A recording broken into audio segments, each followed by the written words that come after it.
This weekend, Virginia International Raceway and the Sports Car Club of America combined to form a mecca for lovers of sports car racing.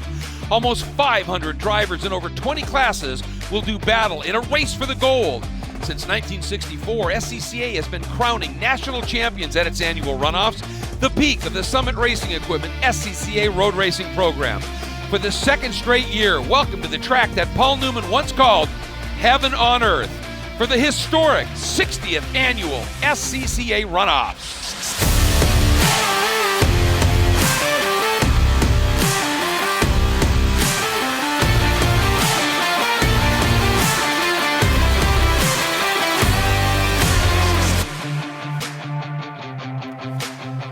Hi everybody, welcome to Virginia International Raceway.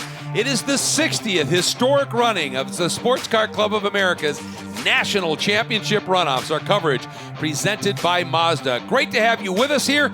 It is an absolutely beautiful afternoon at this absolutely glorious facility. I'm Greg Creamer, joined by Larry McLeod and Hayward Wagner covering the action for us down in pit lane. We are looking forward to this one. It's the run for the gold in one of the quick classes here that is spectacular around this track, Formula Continental. For more, let's get down and hear from Hayward. Guys, we're down here on the Continental grid. We don't quite have clear skies yet, but definitely warmed up quite a bit. These are really, really cool cars. These are real race cars. And when I say that, so much of the Formula car world has gone to spec. This is one of the last classes where Formula cars can have some real creativity. Let me show you what I'm talking about here. This is the nose of the Allaer pole-sitting car. Look at all the carbon work. Look at the little winglets on the outside, the rolled carbon on the outside of the end plate. A lot going on here. In contrast, the second car on grid, this is the minor car. This is a very straightforward, simple aero package on the nose of the car. Now, how do you put a car like this on the front row with a car with all those aero bits? One, you drive the wheels off of it. But two, this car is probably quite a bit slippier down the straightaway than the cars that have a little bit more aero going on the front end. That's a really good point, because downforce means drag, and drag means slower in a straight line. So you trim the car out a little bit, eliminate some of the downforce, you're going to be really quick in a straight line, but then the trade-off is you're not quite as effective in the corners. You got two really long straights here, Larry, but you've also got some really quick, like the uphill S's in that part of the track where downforce is really, really critical. So it's interesting to see that little bit of a different dynamic up there. There's a lot of Van Diemens here, but we got a Citation and we got a Megale as well. So there's some variety here. But we talk about this track. Let's show it to you with our Mazda TrackMan. Yeah, and you're going to be looking for all the downforce and all the grip you can handle through the long, sweepy sections in Sector 1. You've got the Turn 1 increasing radius hairpin. You've got Turn 3 NASCAR, Turn 4 the left hook. And then you start to build some speed through the snake, the lower S's. And all of a sudden you don't want as much aero as you get through the uphill S's, 7, 8, 9. I'm sure they're flat in these cars. You get to 10, it's going to be triple digits easy around 10. Then they're going to have to woe it down for the hairpin at Oak Tree at turn 12. Off of that, you don't want any wings. You want to go as fast as you can, just like an absolute streamline down the back straight until you get to the top of the roller coaster there at 14. Suddenly you want all the wings back on the cars. You go down Exactly. 14 to roller coaster, 16, hog pen, 17 to another one of the very long and fast straights on the front straight here. This track is a massive compromise in setup when you're talking about aero in particular because of that. And the funny thing is you talk about you don't want much because these cars can get through the climbing S's flat, but South Bend, turn 10, you want a boatload of aero on those cars because that is so quick, falls away down the hill.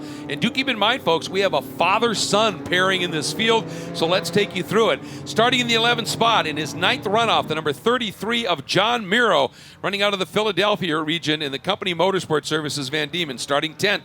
His 13th start in the runoff, the number 4, Kevin Fandozzi from the Detroit region, the Insight-driven Hoosier Carbotech Megale, starting in the 9th spot. His 11th start in the runoffs, the number 26 of Rick Silver for Washington, D.C. region in the Quicksilver Race Engines Van Diemen, starting in the 8th spot.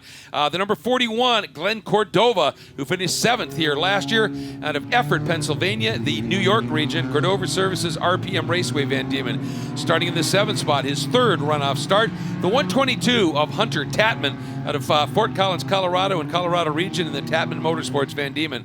Starting in the 6th spot, outside row 3, 3rd runoff start for the 24, Chris Charnow out of St. Petersburg, Florida, in the Central Florida region, in the Chris Craft Morgan Stanley Van Diemen. Starting 5th, inside row 3, in his 2nd runoff start, the 145 of Dean Kurikuk out of Orchard Lake, Michigan, in the Detroit region, in the Van Diemen. Starting outside of row 2, his 11th runoff start, the father of the duo we're talking about, the 52 of Robert Allaer from Grosse Pointe Woods, Michigan, and runs though out of Central Florida region, the Martini Chandon Van Diemen. Starting in the 3rd spot, his 23rd runoff start, the 65, one of our multiple champions here, which includes Allaer, by the way, of Michael Varacins out of Burlington, Wisconsin, Chicago region, in the Pepperball Hoosier Carbotech Van Diemen. Outside of the front row, it is in his 14th runoff start, the 88 of Tim Miner, that very slippery car we were talking about that Hayward was out of Fredericksburg, Virginia, and the Hoosier Quicksilver Carbotech, that's the citation.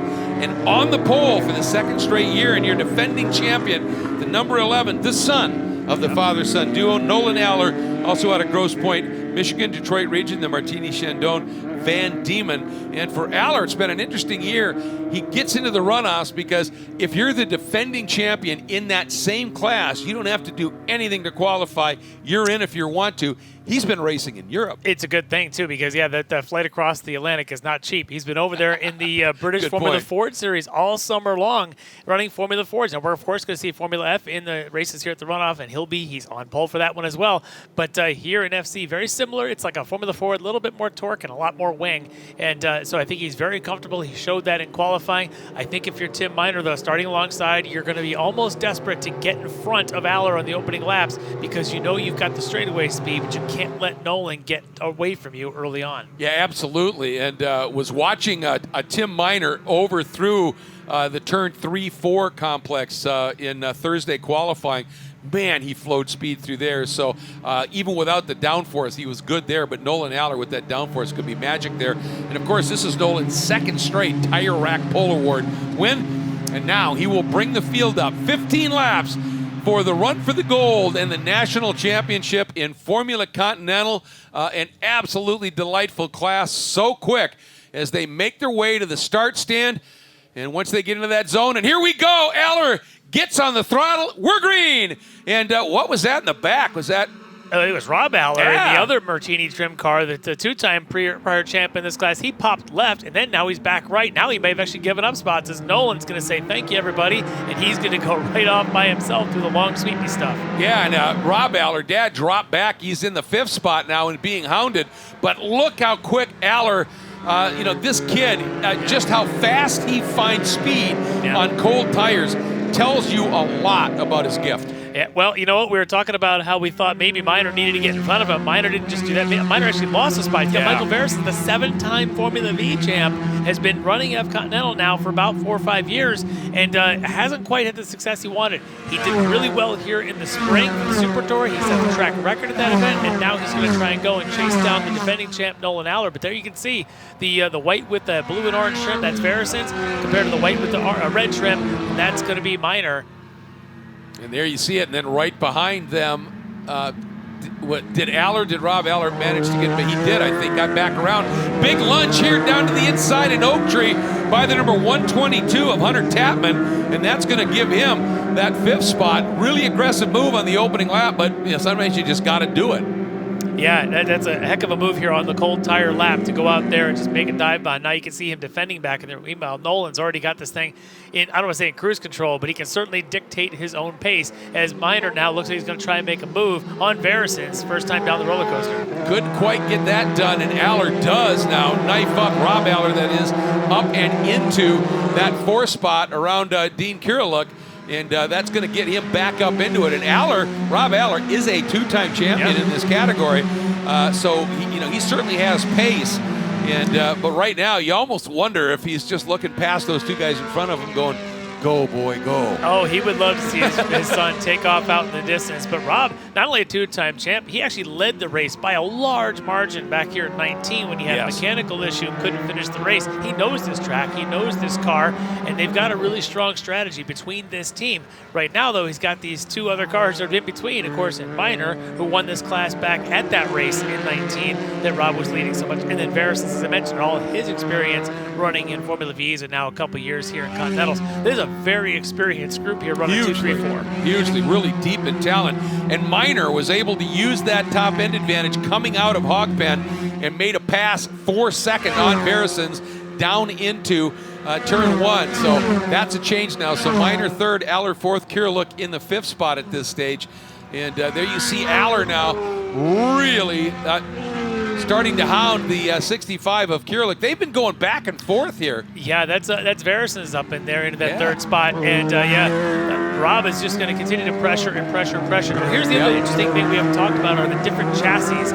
Is a lot of them are in those Van Diemen's. That's what the Allers are in. I think that's what Varacins is in. Except for Minor, he's in a Citation. And talking to Rob Allaer, he said that the Citation's easier on tires. In a long run, that thing on the Spec Hoosier tires is a much more balanced car. It's almost like the tire was developed for that chassis, whereas the Van Diemen's tend to wear through a little bit earlier in the races. Let's see how that plays out in the long run here. Again, we're only on 3rd lap here, but Minor might have an opportunity towards the end of this race if he can keep himself in it and within within visibility there of the younger Nolan Allaer. Well, there's a guy who did a lot of development for Hoosier Tires driving a Citation named Weitzenoff, and won a number of national championships there as well. And so maybe not a huge surprise here. Now we're going to see whether Robert Allaer there in 4th, that second of the black Martini Chandon cars, if he's got anything to try now and work his way around Varacins, as he is slotted right into that 4th spot. But up front, Nolan Allaer is up now. We just completed lap 2. He's up by 3.5 seconds. His best lap, a 152.2, and done in the last lap. Everybody else is in the 53s. Yeah, that's only about 4/10 slower than the track record around here that Michael Varacins just set here back at the Super Tour in April. So Nolan just kind of laying it down, and he's going sector by sector, fastest of his setting those sectors all along, except for Sector 3, which his father, Rob's got the quickest sector time there. So those two Martini liveried Allaer guys are definitely flying around here, point by point around the entire track. Yeah, they are absolutely hooked up. Look at the speed that Nolan can flow through South Bend or turn 10. Such a treacherous corner. And just hear how early he picked up the throttle. I mean, he's just in the zone. And, to me, and I've obviously called a lot of racing over the years, and when you see somebody that can, in the first 2 laps, when those tires are cold, the pressures aren't right, can find speed relative to the rest in a big hurry and over a stout field, that's when I start thinking he's got what I call the gift. And here comes Dad coming up and trying to make that move on Varacins. Is he going to be able to clear him? He does. So now Robert Allaer up into the 3rd spot. Oh, had a little bobble there, got in a little hot, but didn't give it up too much. And I know for that family, obviously, they would absolutely love to have 2 of them up on the podium here. So Rob Allaer is there. And I'll tell you, Rob Allaer is also, he is a top-tier TV producer. That's what he does in real life. He's actually produced some of our broadcasts over the years here, but he is the TV producer for the Tampa Bay Lightning. And he understands big-time network TV and is incredible at his job. He's very good. Look how precise he is now. He's able to get past Varacins. I'm wondering if he's running just a little less wing than his son Nolan out in front, as Rob's got trap speeds that are about 5 miles an hour faster than what Nolan's only been peaking out at 136. Rob's got 143 mile an hour, I think with a little bit of draft a little bit ago, but still, even by himself, he's over 140 mile an hour. He's really got that thing like a rocket ship on the straights. He just now has to somehow make the move on the other one that's got almost no wing, and that's Tim Minor. I don't know if he's going to be able to. Let's see if he can use some of that draft, because although these cars are winged cars, they do use a draft very, very well. Yeah, they do. And, obviously, what can happen, the more intricate the aero, like we saw on Nolan and on Rob's car, on the wing, on the front, the more the draft can affect it in terms of getting the car to start to chew up its tires, because you don't get quite that downforce. So Rob wants to time his pass really well so he doesn't spend too much time in that, it's a cliche term, but there's a reason for it, dirty air. Yeah, let's see if he's able to pull up closer to Minor this time around. He would love to just pressure these guys for a couple of reasons. One, he would love a 1-2 for the Allaer family. Yes. Or the other is if he can slow this pack down a bunch, it just gives Nolan a chance to stretch and stretch and stretch. Look here at Dean Kiriluk, who was our Hawk Performance Breakthrough winner, and that's an award from Hawk Brakes. And basically, it is from Tuesday qualifying to Wednesday qualifying, whoever has the biggest gain in position. And Kiriluk doing that and putting himself up into the top 5 and inside of that third row. He had a really good day on Wednesday. Yeah, great run for him. Unfortunately, right now as we get into race pace, this front 4 has just got it right now going on. All of them just kind of pulling away. Kiriluk sort of the best of the rest in that 5th spot, just clicking off 153s while Nolan Allaer's doing 151 threes, which is exactly. a track record. And I'll tell you, in this, there aren't a lot of cars in this class, so big position gain during the race, but there's an award called the Sunoco Hard Charger Award for the person that moves up the most during the race. And it could be the number 41, the car right there, just going out of frame.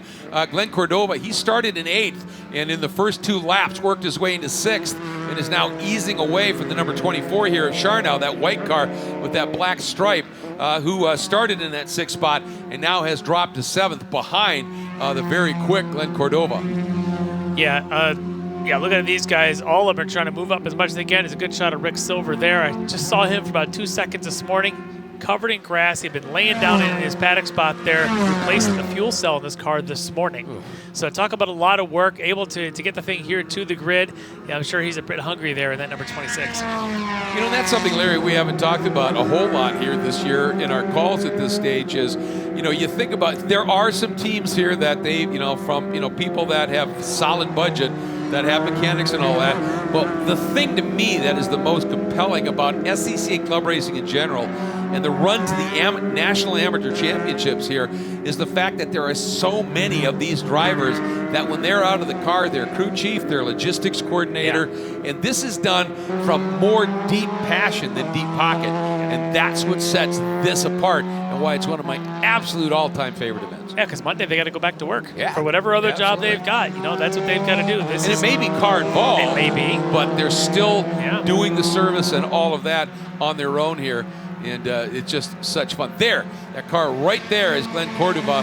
And really, really a good start for him, up from 8th into 6th.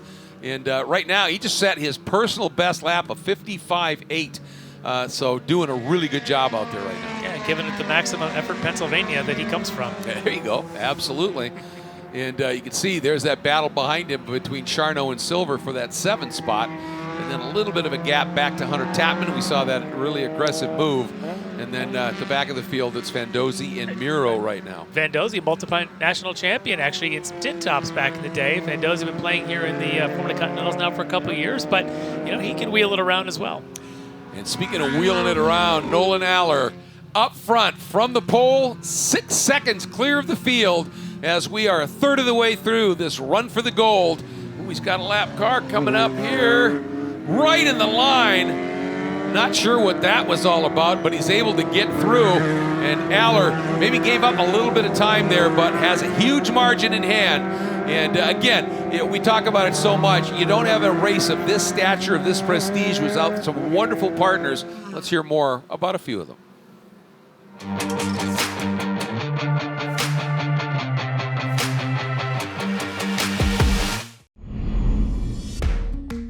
A car like this shouldn't exist. Something this big, this luxurious, shouldn't move like a Mazda. And yet, it does. Oh my God, it sounds epic as well. This car is an SUV with bragging rights. The all-new 3-row Mazda CX-90. Okay, so pretend this is your race car. It's on the trailer, on the way home after a day at the track. And say you have an accident. Ouch! But at least your truck's insurance will pay for another one? Yeah, not so fast. Your standard insurance probably won't pay to replace your car. That's true whether it's in the trailer, in the paddock, in the garage, or in the repair shop. If you want to be covered for the whole value of your race car, you need guaranteed value coverage from Hagerty. We agree on an accurate value up front, and in the event of a covered total loss anywhere off the track, we pay that amount. You'll be protected in storage, in transit, in the paddock, or a repair shop against collision, fire, theft, no matter what or where you race. All for less per year than you spend on a set of racing tires. Hagerty, let's drive together. Welcome back. The battle for second is on here in the run for the gold in Formula Continental.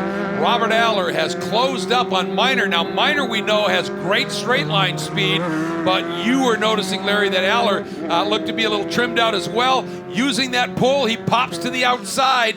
Let's see if Minor now is able to accelerate away or whether Allaer has the top end. Pretty even when they're side by side, but Allaer had position, comes across, rounds him up, and it's a 1-2 for the Allaer clan. It is for a minute. Minor, I think, was willing to concede at this stage of the race. Only close to the halfway point. Wasn't going to push it there with Rob Allaer.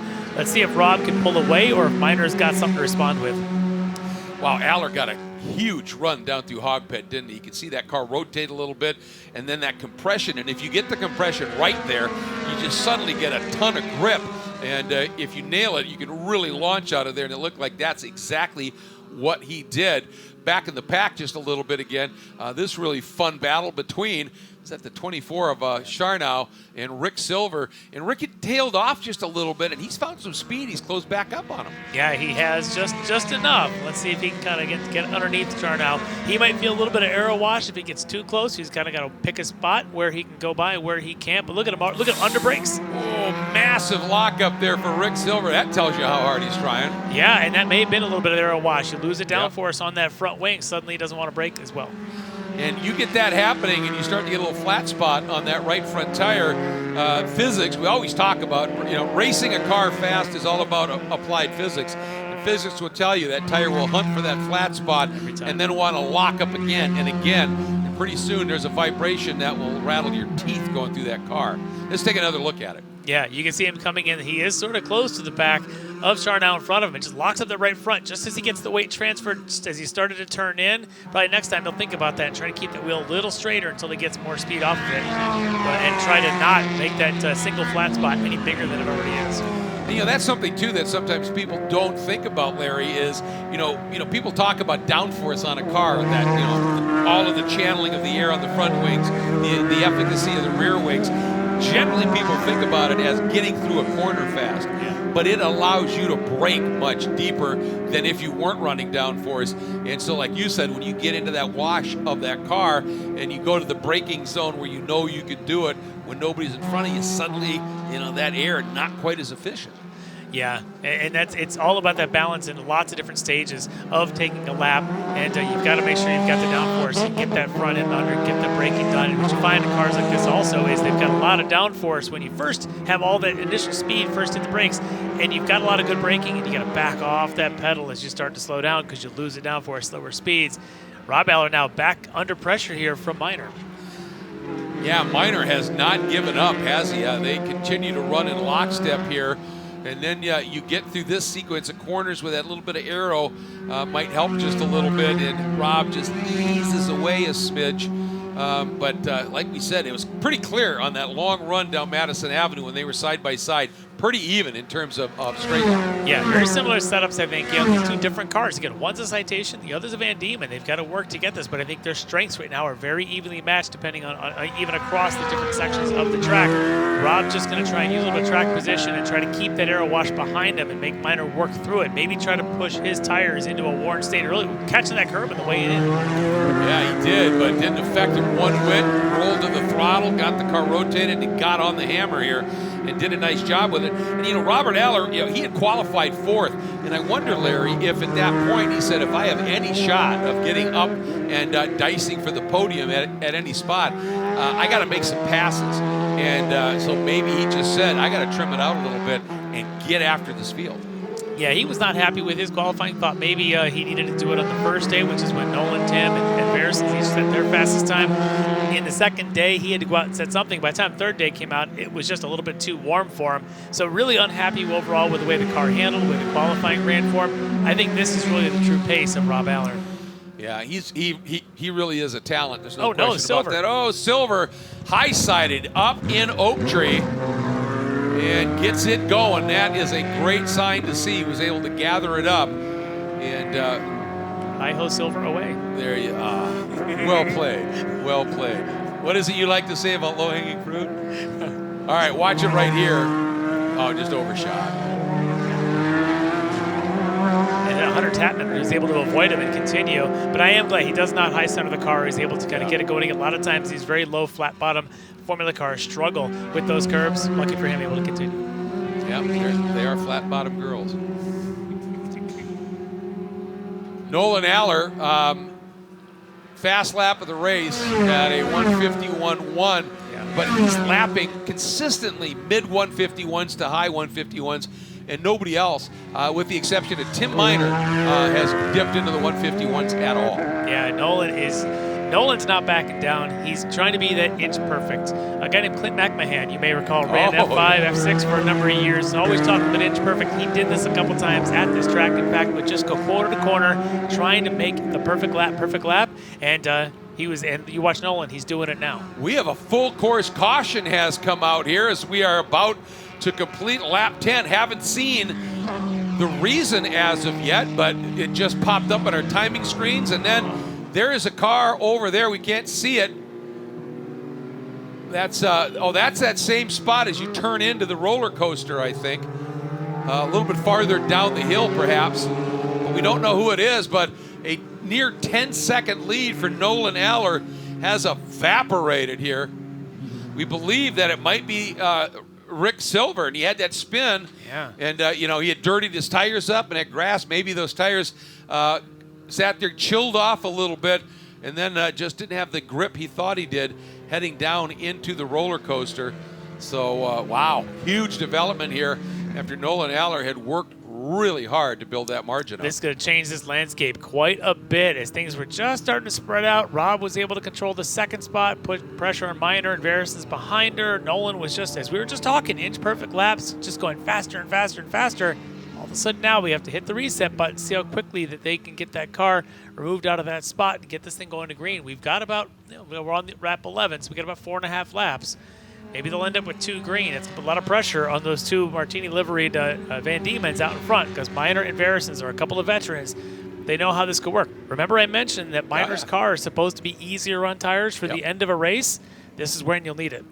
Well, exactly, and that's the thing. Every once in a while, you always, when you're in any kind of race, but you always want to make sure you have a little tire left in case there's a late caution, because then the guys that have taken care of their tires, even if you were demonstrably faster everywhere, sometimes they can just drive by you just because they've got all that extra grip.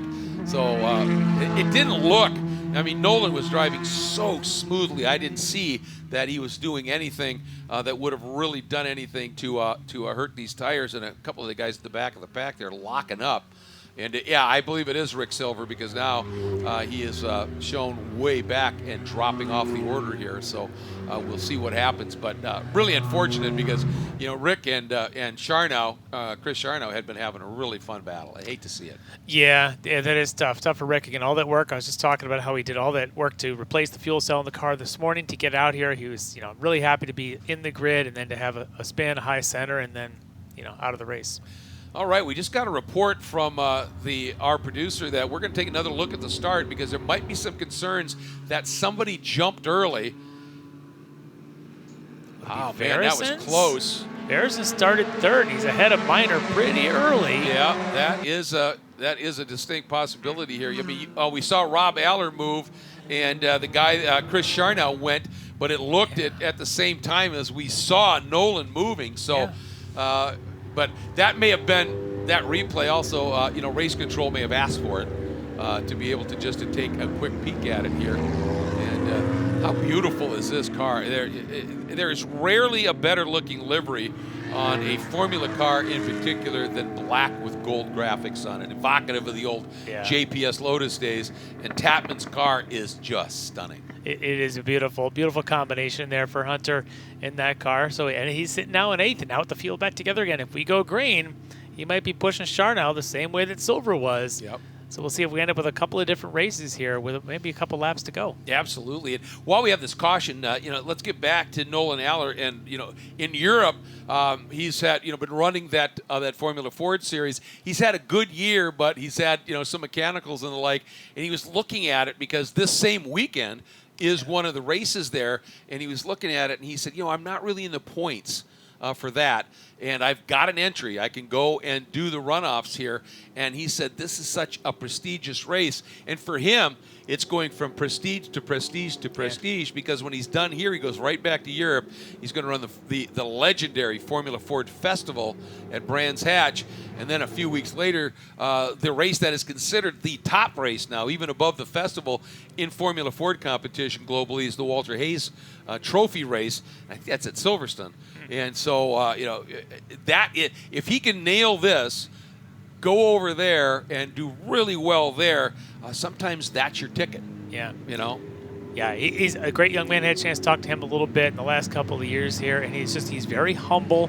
Yes. But he's focused on what he wants to do. He's focused on doing well in the Formula Ford series over in Europe. He's focused on this race this weekend. He really wanted this. As Fandozzi looks like he's pulling in. Yeah, it sure does. Huh. Yeah. And, if you really know Rob Allaer, you understand why Nolan is a gentleman. He's a gentleman because that's how Rob would have raised him. For sure. Just both of them are really good people. And what a story. We had history made in Spec Miata yesterday with the first ever co-champions. I don't know that there have ever been a father-son on the same podium here. Yeah. Could be. Yeah. Maybe with the Otts.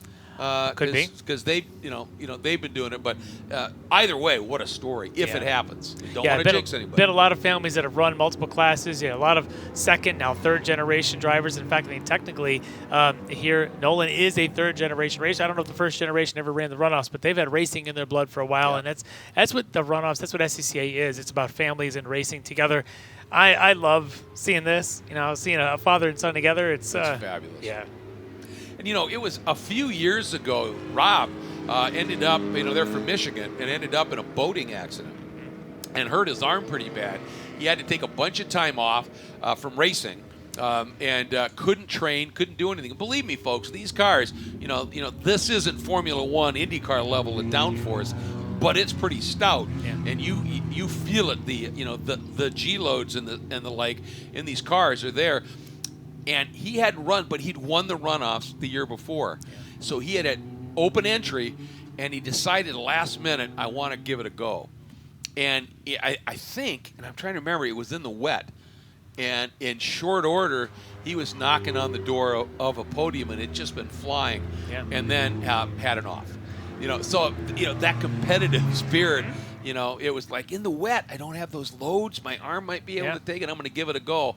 And darn near podium. So that passion runs deep in that family, no question. As they do for everybody here. We talked about it.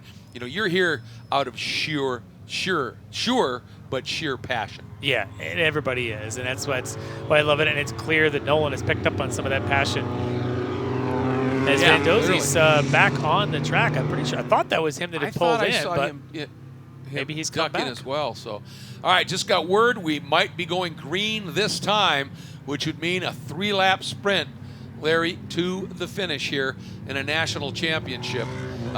Do want to take, while we are under the full course caution, that beautiful Mazda up front comes courtesy of Mazda and Sport Dirt's Mazda in Durham, North Carolina, providing all of the pace cars today. And it's nice, we have a number of them. There's the one out by pit out. There's one on the back straight where the scoring tower is located in the back straight pit lane. So a huge help. And of course, Mazda has become just an incredible partner and friend to all things Sports Car Club America now for a long time. So big thanks to them. Yeah, a company that really focuses on motorsports, really supports. They walk the walk for sure. They do, no question about it. So there it is. Lights out. Lights are out on the safety vehicle. So it is time to go racing here. And, you know, you never know on these starts. You know, Dorsey Schrader used to say, yellows beget yellows. And you never know. And especially when it's a 3-lap sprint and a gold, silver, or bronze medal is in the offing here. This is going to be fun. Yeah, Minor and Varacins are going to be on the push to try and get by the elder Allaer. We'll see if the elder helps protect the younger and lets Nolan chase away. Look, he's already kind of backing up just a little bit, keeping Minor and Varacins just clear enough from Nolan out in front. He wants to make sure that the family takes the win here, but he's going to be under a lot of pressure from those 2 cars behind. Yeah, he is. And, you know, I was wondering about that. You know, his dad is that passion, that racing blood. Is that going to make him attack here, or is he going to play wingman? What's the plan? But it's all about to be decided here, coming up to the line. Here we go, and this is going to be interesting. It looks like Rob is laying off a little bit, and we're back to green. But Rob actually got a really good jump as well. And let's see what happens. Minor is the guy that is going to be actively seeking to do something in a big hurry. He's up to the outside of Rob Allaer. Not close enough to try and do the roundup. So now has to turn in behind. It looks like the family Von Allaer is able to hang on at least through the first few corners here. Yeah, good defensive line for Rob Allaer to make sure that Minor was going to have to go the long way around no matter what he tried, and able to keep Tim behind him. Varacins did not get a great jump. He does slide in behind Tim Minor, and then you get this good little battle going back there between Kirillick and Cordova for that 5th spot. Well, and for Cordova starting in 8th, if he now can do something with Kirillick and get to the top 5, I would think that would definitely be at least an OKR Charger award for him. And that's a very, very respected award as well. But once again, and I don't, you know, it isn't Allaer holding anybody up. It's just Nolan. When you find speed, like, oh no. And Varacins, a big spin coming out of South Bend, kept it on track with a recovery. And look at that. I think that was Hunter Tapman as the 45 Kirillick checked up, thinking he was going to maybe get into him.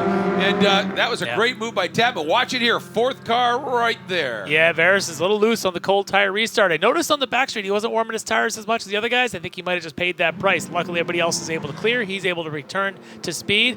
Speaking of speed, Nolan now already opening it up. Yeah, and I'll tell you, Varacins darn near saved that, but it just wasn't going to happen. And but you know what I was saying here, you know, watching a driver that, again, on cold tires, and what was that? That was a 3-lap, 4-lap caution. Yeah. Those tires cooled, and to see him relative to everybody else with the talent we know is in this field, just check out. You know, we are talking a young man that might have the gift here, and that is really, really special indeed.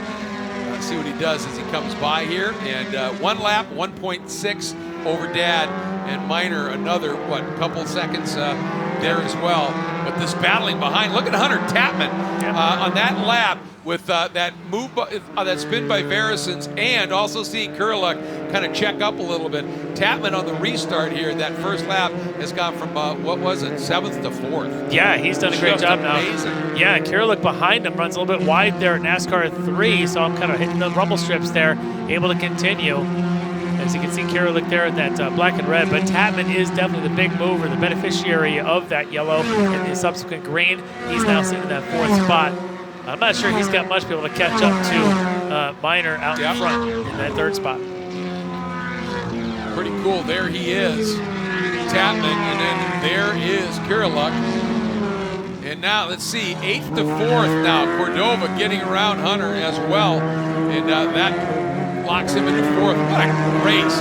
In this category, with these cars evenly matched for Cordova to make up 4 spots during this race, you know, obviously that yellow helped him a little bit to be able to close up, but that's part of the sport, isn't it? It's part of racing. It just happens, and he's able to take advantage of it, and he's got the speed right now. Cordova now going to try and pressure Minor, maybe possibly for that last podium step. Minor wants that step along with the 2 Allaers.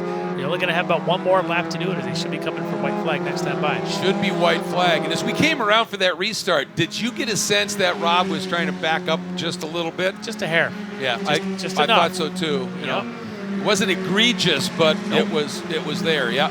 All right, here we go. White flag flying at start finish. One more lap to go in the run for the gold in Formula Continental. And this can be a star maker category. And I think we are seeing one here with what we've seen from him last year, what we've seen him doing in his first ever appearance in the fierce Formula Ford Series in Europe. And now the run that he's putting in here, this is just amazing. And look at that, just uses every ounce of racetrack, but is just glass smooth as he does it. And here comes Dad, who I'm sure that Rob right now, I mean, he's a consummate driver, but seeing what his kid's doing up front, he's got to just be his heart beating through his chest right now. It's so cool. And then Minor looks like he might be able to hang on, but Hunter Tapman is coming back after Cordova for that 4 spot, and Kirilek's not far behind them here. But this battle for this 4 spot may not be done yet. No, definitely not. Look at Tapman right underneath the back there. He has been racy here. He's got one more straightaway to do it. Let's see what kind of trim he's got on his wings, if it's enough to do something. If not, you got Kirilek right there. All three. The big slide, though, in the middle of the corner for Tapman. Yeah, Kirilek. Oh, and a big slide on the exit. That is going to rob him of exit speed. And Kirilek is the guy who might benefit here. He got a great run through Oak Tree here. And let's see. Yep, he makes the move here. And if he can clear him, then he can maybe tuck back in behind Cordova and get a little bit of a tow. But Tapman fighting back side by side. And finally, Tapman shuts the door as they head down into the roller coaster. But up front, Nolan Allaer going for his second straight gold medal from his second straight pole in Formula Continental. And the young man is going to do it.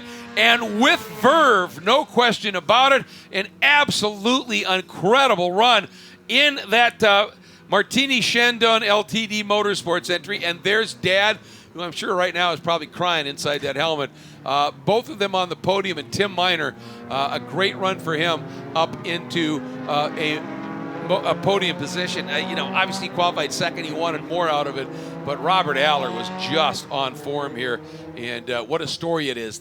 Father and son on the podium together. Glenn Cordova and Hunter Tapman, what a battle they put on in that last lap, along with Kirilek. Yeah, great racing up and down. Very respectful racing. Anytime there was opportunity, even going down the back straight, the way they sorted it out before they got to the top of the hill was beautiful. But it's absolute just meticulous driving. Nolan Allaer never put an inch wrong anywhere at any lap around here. Deserves every bit of it. That kid he's going places fast. No question, no question. Really, really special to see what he was able to do here today, and going to be following his career with a heck of a lot of interest here.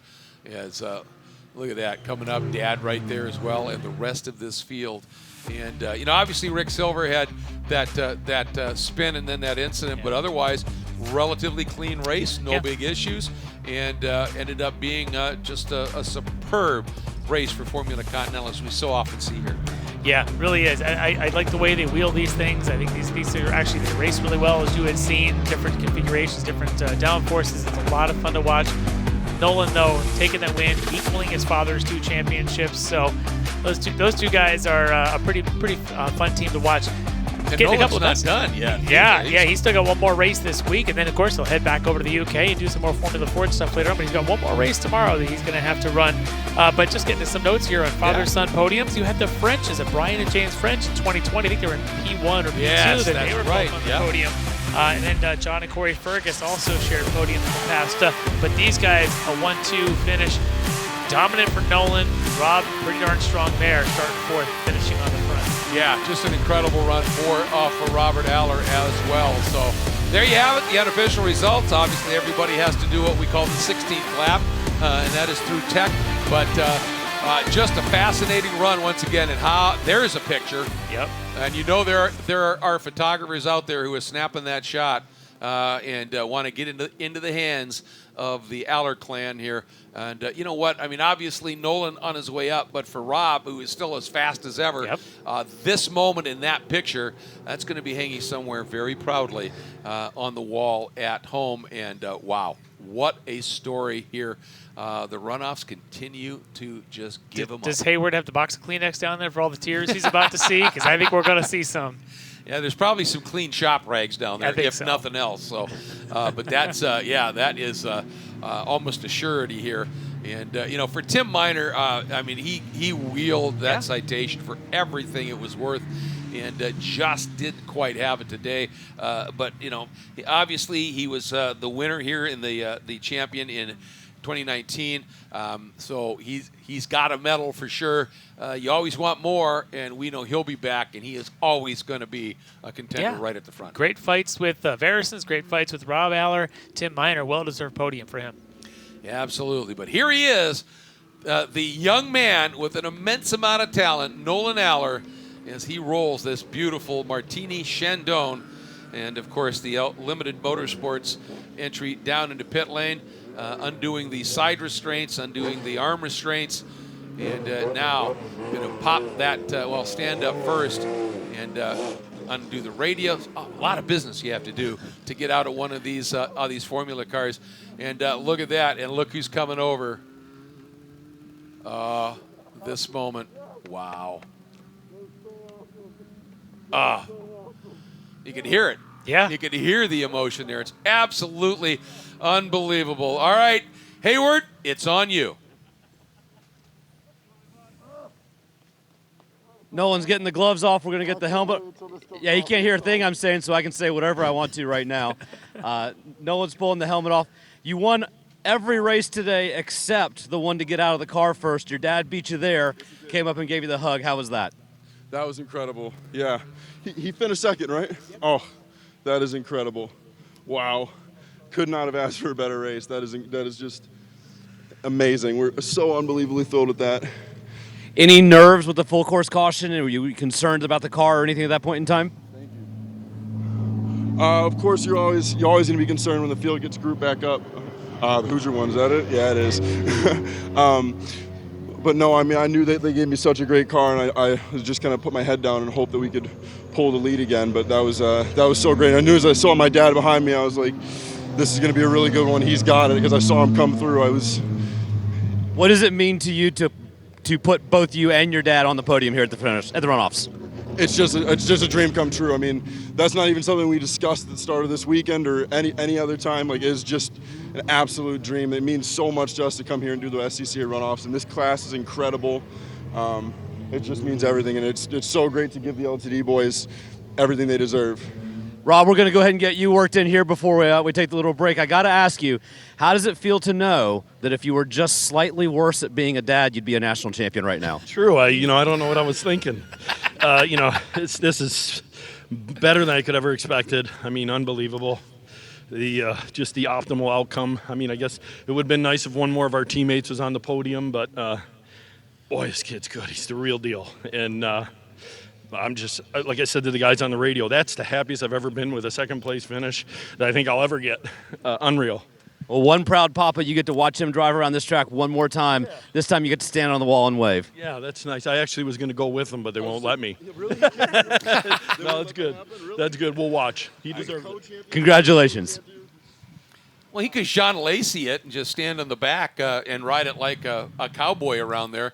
But man, I'll tell you, Rob has been racing a long time. He's got an eye. He has an eye for professional sports, right? Mm-hmm. And when he says he's the real deal, you know it's true. And like I said, I've seen a lot over the years, and this level of performance is special. There's no question about it. But let's not forget Tim Miner, a great run to the podium. Hayward? Tim, welcome to the podium, a bronze. You held your own with these guys. How was that race? It was good. I thought I had pace in the beginning, and I kind of made the wrong call. But and we got caught up in some lap traffic, and that hurt me really bad. I put a little gap on Rob, and I think I could have maintained that pace. But after that, I couldn't keep the pace, and it was, But congratulations to these guys. They did a great job. But I'm pretty happy with the week. I just had shoulder replacement surgery in July, so it's like God was smiling on me today. Well, congratulations to you. I'm sure you've got at least one person you need to thank. Well, I got a lot to thank. My wife, and my kids. They're big supporters. Carbotech Brakes, Jim Carney, Carney Driver Development, Quicksilver Race Engines. My friend Larry Kropp, I couldn't be here without him. I run a one-off car, so it's really hard to, not have somebody in your corner that can help you with, chassis stuff and get stuff made. So, and if I'm forgetting anybody, please apologize, but, it's just getting caught up in the moment. Well, congratulations to you. Enjoy the podium. Thank you very much. You betcha. Just a great run and a great qualifying run for Tim, Larry. Yeah, and to come out here just a couple months after having shoulder surgery that's like huge. that, you'll be thanking his surgeon. That's great work. Great work. A career extender, obviously, and letting him get back out and do this. A couple of highlights here to look at, and there's Nolan Allaer on that original start and just timed it and built that little bit of a margin. And you saw a couple of other guys, and then behind him, 3 abreast trying to sort things out down into this first turn. But Allaer led in, and that was it. He was never headed and put in an absolutely great drive. One that, that we have seen him certainly be capable of, and he executed it. And as you put it, Larry, it was nigh unto perfect. As Dad mounted his own charge from the field from his 4th starting spot. Yeah, and he had gotten shuffled back to 5th on that opening lap, and just one by one was able to get on by, and that's the pass on Minor there. And then we had a lot of action through the whole field. Here's where Rick Silver ran it a little wide and got it up here on the curb, wasn't high-sided, and was able to take off. Then we had this moment by Michael Varacins, who spun it, gathered it right back up, but lost a lot of spots. And we did have a caution in there as well. This was after the restart. And up front, it was continuing to be Nolan Allaer, who brought it home with a really strong win with his dad in 2nd spot. An absolutely incredible story here at the Runoffs. Oh, I love it. The father-son thing, it hits me right here. Yep, it gets you. Absolutely. So we have had another phenomenal race here in this year's 60th running of the SCCA National Championship Runoffs. The run for the gold in Formula Continental is complete, and this young man gets his 2nd in a row. For Larry McLeod and for Hayward Wagner down in pit lane, I'm Greg Creamer. Thank you so much, folks. We sure appreciate you tuning in, and we hope you enjoyed this one as much as we did bringing it to you. Until next time, take care, everybody.